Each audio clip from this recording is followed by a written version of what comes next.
NCERT 12th Physics, Chapter 2, Exercise 2.8. In a parallel plate capacitor with air between the plates, each plate has an area of 6 into 10 raised to minus 3 meters square.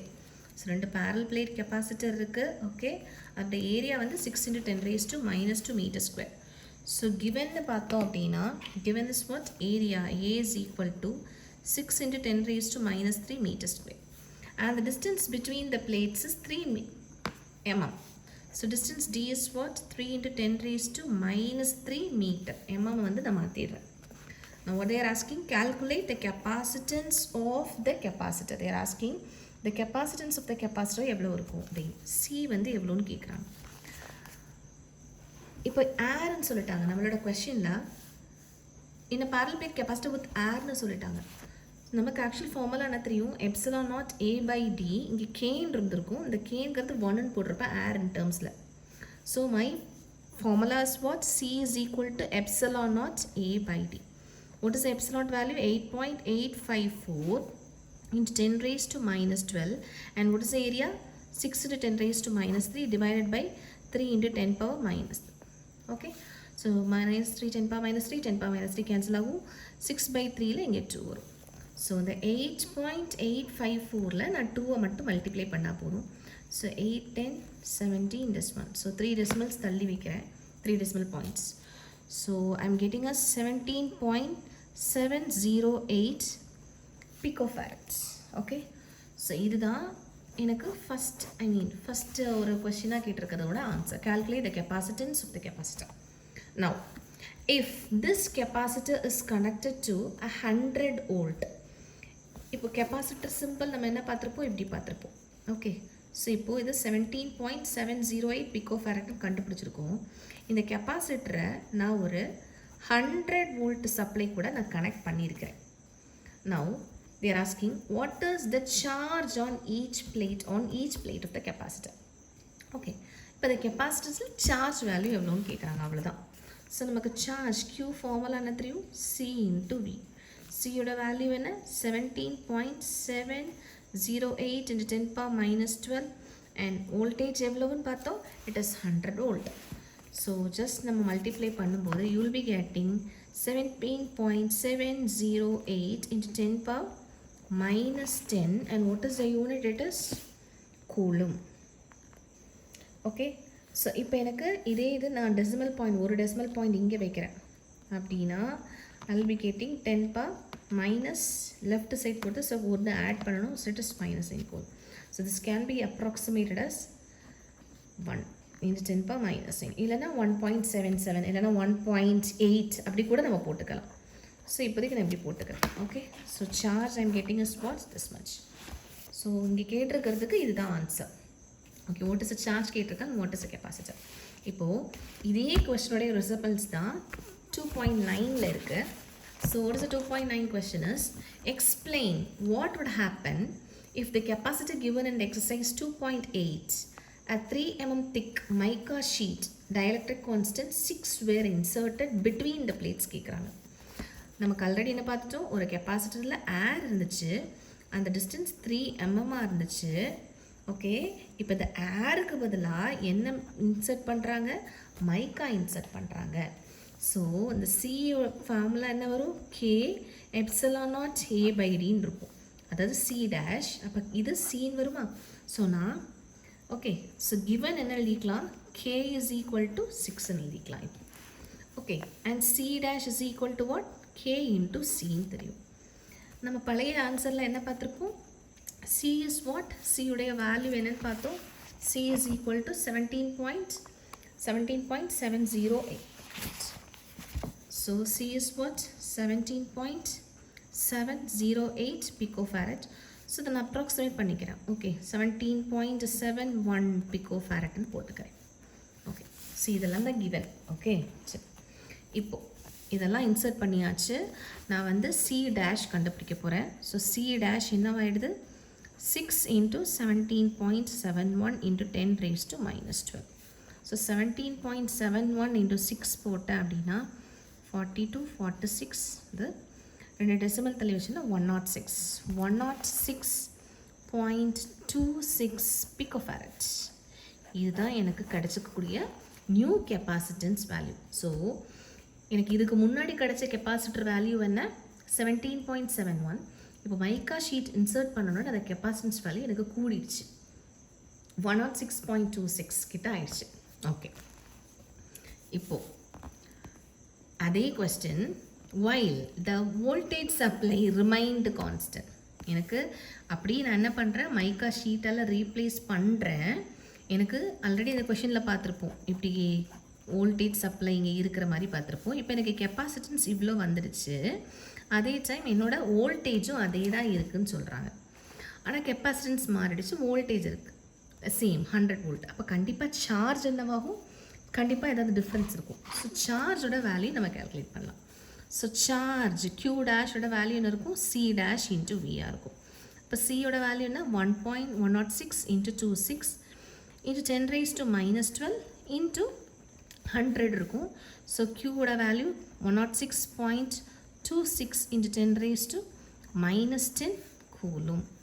Okay, so எனக்கு first கொஸ்டினுக்கு answer, எனக்கு mica insert பண்ணி voltage supply, mica insert பண்ணோடனே எனக்கு capacitance value change ஆகிடுது.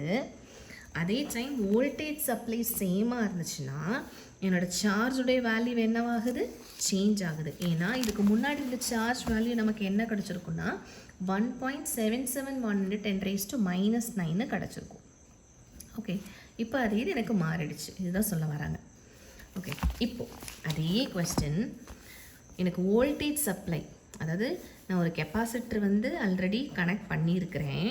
Okay, ஏராக இருந்துச்சு, ஒரு voltage supply நான் பண்ணியிருக்கிறேன் 100 வோல்ட்டாக இருந்துச்சு. ஓகே, எனக்கு Qவோடைய வேல்யூலாம் கிடச்சிது.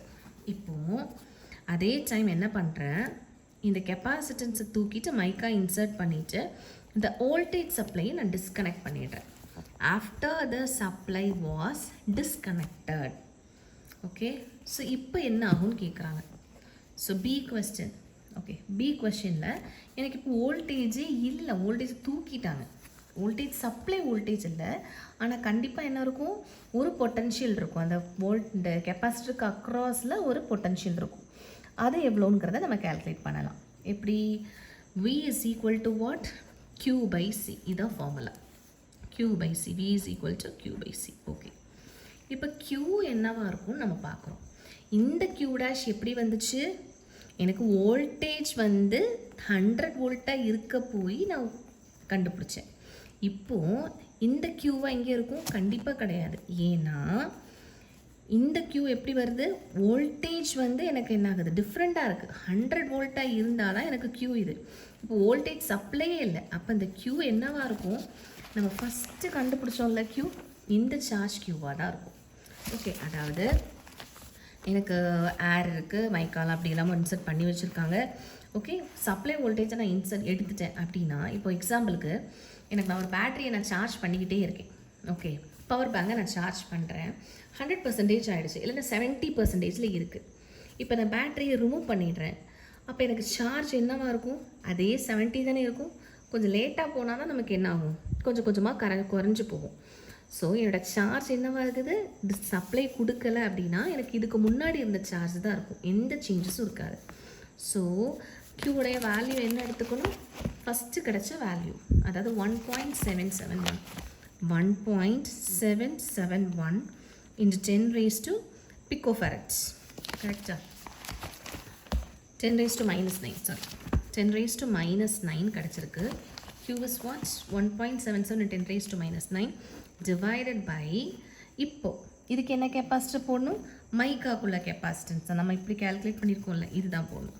That is 106.26 into 10 raised to -12. Okay, சரி. இப்போது இங்கே வந்து 1.7 பெரிய நம்பராக இருக்குது. ஸோ நான் இதை வந்து ஈக்குவேட் பண்ண போகிறேன். எப்படி பண்ண போகிறேன்னா, இங்கே 106, இங்கேயும் நான் வந்து ஈவன் நம்பர்ஸ்க்கு பண்ண போகிறேன். ஸோ இங்கே 7 இருக்கா, ஸோ இது பண்ணால் நான் 1.8ன்னு எழுதிக்கலாம். இங்கே டெசிமல் பாயிண்ட் நான் வந்து 106னே போட்டுக்கிறேன். ஓகே, ஸோ இப்படி போடுறேன். 117 நான் வந்து எப்படி போட்டுக்கிறேன், 1.8ன்னு போட்டுக்கிறேன். அண்ட் 106.26 106னே போட்டுக்கிறேன். இன்ட்டு 10 raised to -9 + 12 அப்படிங்கிற போது என்ன வந்துடும், +3 வந்துடும். இப்போ 1.8 டிவைடட் பை 106ங்கிறது எனக்கு வேணும். ஓகே, ஸோ 108 இப்போ டிவைட் பண்ணிக்கலாம். Okay, 1.8 divided by 1.8 divided by 106. Okay, இதையுமே நான் என்ன பண்ணிக்கிறேன், 18 by 106 into 10 power minus 1 போட்டுக்கிறேன். அப்போ எனக்கு 18ஐயும் 106ஐயும் நான் டிவைட் பண்ண போகிறேன்.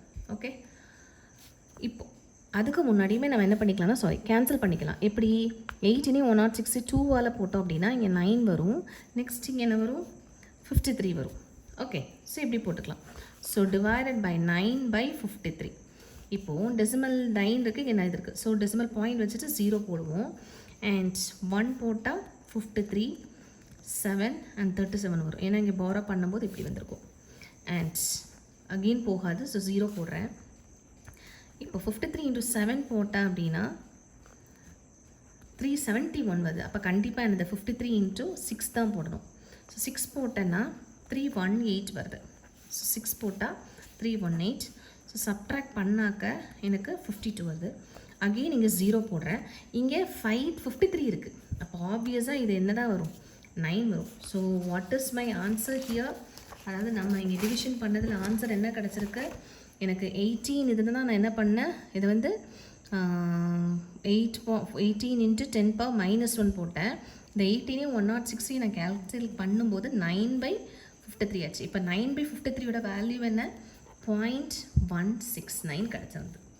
இன்ட்டு 10 raised to அந்த -1 into 10 power 3. இந்த -1 எங்கே இருந்துச்சு, 1.8 நான் 18 போட்டிருந்தேன், அதனால் 10 power -1 புரியுதா. ஸோ 0.169 into 10 power +2ன்னு ஆன்சர் கிடச்சிருக்கும். ஓகே, ஸோ இதுதான் என்னது என்னோட வோல்டேஜுடைய answer. Okay, I mean voltage across this potential, sorry, not voltage, it is potential across this. So புரியும் நினைக்கிறேன். or else I can write it as 16.9 volts இப்படினாலும் எழுதிக்கலாம். Okay, so I'll explain once again. So இங்கே என்ன கொடுத்துருக்காங்க, last previous ப்ராப்ளமில் கொடுத்த அதே question ஒரு ஏர் மீடியமில் இருக்கக்கூடியதை மைக்காவால் ரீப்ளேஸ் பண்ணுறாங்க. ஸோ மைக்காவால் ரீப்ளேஸ் பண்ணிட்டா கண்டிப்பாக கெப்பாசிட்டன்ஸ் வேல்யூ நமக்கு மாறிடும். இப்போ அதே கெப்பாசிட்டன்ஸ் வேல்யூ ஒரு வோல்டேஜ் சப்ளை இதுக்கு முன்னாடி 100 கொடுத்ததே வச்சுருந்தாங்க அப்படின்னா என்ன ஆகும்னு கேட்டாங்க. ஸோ 100 சப்ளை கண்டிப்பாக கொடுத்துருந்தா நமக்கு சார்ஜ் கண்டிப்பாக மாறிக்கிட்டே இருக்கும். ஸோ சார்ஜுக்கு புதுசாக வரக்கூடிய கெப்பாசிட்டன்ஸ் இன்ட்டு வோல்டேஜ் போடுவோம். அதே டைம் அதே மைக்கா ஷீட்ஸ் எல்லாமே இருக்குது. ஆஃப்டர் த சப்ளை வாஸ் டிஸ்கனெக்டட்னு கேட்குறாங்க. மைக்கா ஷீட் இன்சர்ட் பண்ணிட்டாங்க, பட் எப்போ இன்சர்ட் பண்ணுறாங்க, இந்த சப்ளை வோல்டேஜை எடுத்து விட்ட பிறகு நான் இன்சர்ட் பண்ணுறேன். அப்படின்னா என்ன அப்படின்னு கேட்குறாங்க. அப்படின்னா கெப்பாசிட்டன்ஸ் சார்ஜ் என்ன இருக்கும், நமக்கு இதுக்கு முன்னாடி என்ன வேல்யூ இருந்தால் அதே சார்ஜஸ் தான் இருக்கும். ஸோ அதனால் இதுக்கு முன்னாடி அந்த ப்ரீவியஸ் எக்ஸாம்பிள் 2 எக்ஸசைஸ் 2.8ல் கொடுக்குற வேல்யூவை போட்டுட்டு பட் கெப்பாசிட்டன்ஸ் வேல்யூ இதை தான் போடுறேன்.